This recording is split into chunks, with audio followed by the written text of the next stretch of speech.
সম্প্রতি শ্রীলঙ্কায় একটি মন্ত্রী পর্যায়ের বৈঠকে অংশ নিতে গিয়েছিলেন ফাজল কবির। সেখানেই আয়োজকদের পক্ষ থেকে তিনি একটি দামি ব্র্যান্ডের হাতঘড়ি উপহার পান।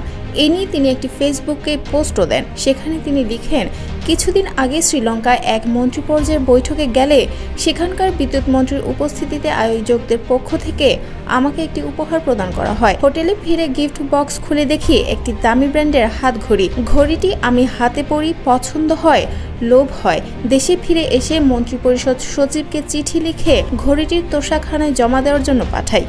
তিনি আরও লিখেন, এক ভারতীয় বিদ্যুৎ কোম্পানির প্রধান আমার সাথে দেখা করেন।